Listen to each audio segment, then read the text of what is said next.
भैया क्या दिक्कत है आपको? लैट्रिन आ रही है। अच्छा, लैट्रिन आ रही है। अच्छा, क्या दिक्कत है आपको? मतलब दस्त वगैरह लग रहे हैं? कहाँ के रहने वाले हैं? चाचा, क्या नाम है आपका? क्या दिक्कत है? दस्त आ रहे हैं? कब से आ रहे हैं? अच्छा, कल से आ रहे हैं। अभी कुछ आराम मिला आपको? बोतल वोतल लगी है? चलेगा।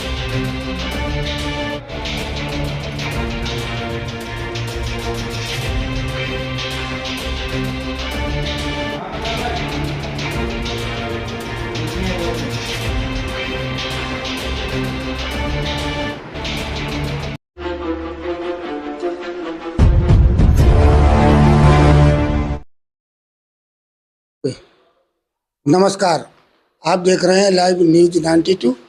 मैं हूं मनोज पांडे।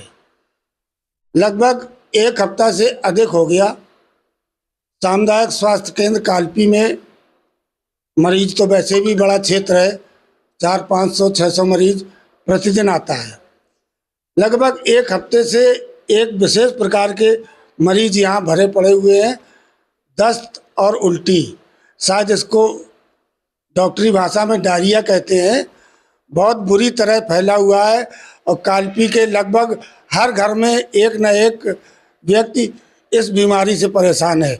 ये बीमारी सुना है कि बरसात के पहले या बरसात के बाद आती है, लेकिन इस मौसम में ये बीमारी हो रही है।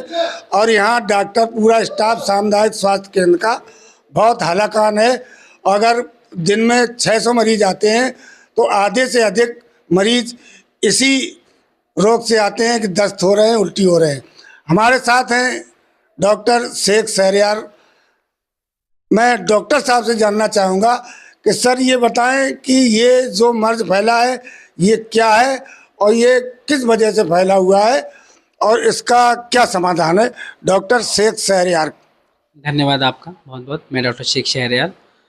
अभी हमारे यहाँ ओपीडी में और इमरजेंसी में बहुत ज़्यादा उल्टी, दस्त से, डायरिया से पीड़ित मरीज़ बहुत ही ज़्यादा बढ़ गए हैं। ओपीडी में भी ये संख्या लगभग अत्यधिक है और इमरजेंसी में प्रतिदिन 30 से 40, कभी-कभी 40 से ऊपर भी मरीज़ भर्ती हो रहे हैं। और अमूमन ये चीज़ देखने में आया है कि ये जो मरीज़ हैं नगरीय क्षेत्र से ही हैं। हमारे पास गाँव के क्षेत्र के भी काफ़ी मरीज़ आते हैं, अन्य ब्लॉकों से भी आते हैं, परंतु जो ये डायरिया के मरीज़ आ रहे हैं वो ज़्यादातर अपने कालपी के नगर क्षेत्र से ही ज़्यादा आ रहे हैं। और हिस्ट्री लेने में पता चल रहा है कि सभी सप्लाई के पानी का इस्तेमाल कर रहे हैं। और इसका ये काज हो सकता है कि सप्लाई का पानी पीने की वजह से ऐसा हो सकता है, क्योंकि डायरिया और उल्टियों का जो भी डायरिया काज है कहीं ना कहीं एक ही सोर्स से ही है, क्योंकि बहुत सारे मरीज कई बार एक ही घर में 2-2, 3-3, 4-4 लोग आ रहे हैं, अड़ोसी पड़ोसी भी आ रहे हैं।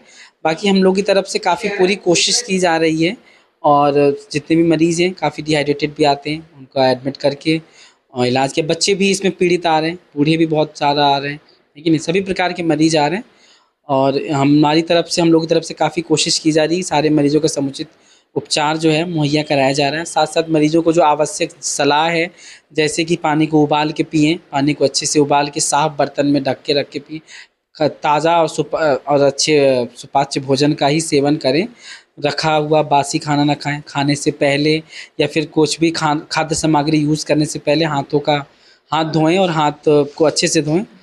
ये सब काउंसलिंग भी की जा रही है साथ साथ। लेकिन ये है कि अभी इस समय बहुत ज़्यादा डायरिया का प्रकोप अपने नगरीय कालपी क्षेत्र में फैला हुआ है, जिसकी आज तो इतवार है, कल इसकी रिपोर्टिंग जो है नगर पालिका और अन्य विभागों में भी की जाएगी, ताकि आपस में एक समन्वय बना के जनता को इस बीमारी से, इस चीज़ों से हमें राहत दी जाए और अपने क्षेत्र को स्वस्थ किया जाए। सर, जैसे कि ये बीमारी फैल रही है, आपने बताए कारण और इससे बचाव के उपाय भी बताए। इसको रोकने के लिए जिला स्तर से कोई मदद मिल सकती है, जैसे कोई इनकी जांच हो और वो जांच हो करके इसका कोई इंतज़ाम हो, तो इसके लिए आपने कुछ किया? अभी ऐसा है कि हम लोग अभी सफिशिएंट हमारे पास ह्यूमन रिसोर्स और चीज़ें हैं कि हम सीएससी लेवल पे इसको मैनेज कर रहे हैं अभी। अगर लेकिन अत्यधिक मरीज़ अगर बढ़ते हैं, जो कि हमारी कैपेसिटी के बाहर अगर जाते हैं, तो ज़िले स्तर पे भी इसकी सूचना की करके टीम की मांग की जाएगी। बहरहाल ज़िले में सूचित कर दिया गया है। बाकी अन्य जो भी पत्राचार के माध्यम से जिले पे इसकी सूचना दी गई है, क्योंकि मरीजों की रिपोर्टिंग प्रतिदिन होती है, तो उस हिसाब से रिपोर्टिंग हो ही रही है कि डायरिया के मरीज इस समय अत्यधिक है। बाकी अन्य जो भी जो उच्चाधिकारी हैं उनको संज्ञान में दिया जा रहा है। सर एक बार और आप आम जनता को बता दें इससे बचने के लिए क्या सावधानी बरतें। आम जनता के लिए मेरी ये है कि क्या नाम है, पानी को अपने उबाल के और स्वच्छ बर्तन में ही रखें और स्वच्छ पानी का ही इस्तेमाल करें। ताज़ा भोजन का ही सेवन करें, रखा हुआ या बासी चीज़ों का सेवन न करें, बाहर की किसी भी प्रकार की न सेवन करें। फल सब्जियां जो भी ले आएँ उसको अच्छे से धुल के अच्छे से पका के ही सेवन करें, और खाने से पहले हाथ को अवश्य धुलें, साबुन से अच्छे से हाथ धोएं। यही है, बाकी सुरक्षित रहें। ऐसा है जैसा कि जो मरीज जो आ रहे हैं, तो क्या पानी इसमें विशेष कोई चीज है?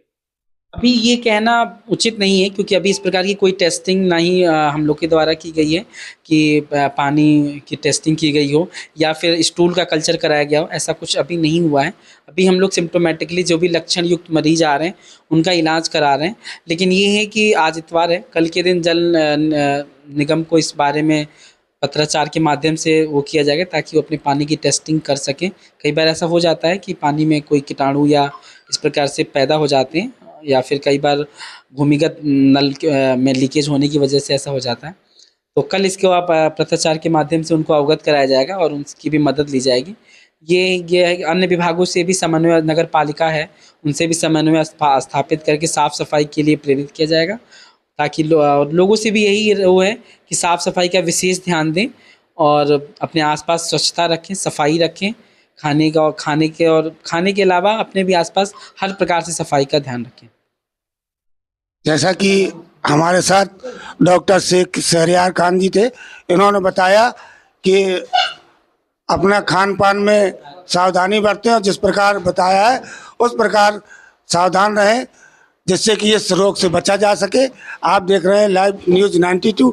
मैं हूं मनोज पांडे अनुराग पंडित के साथ।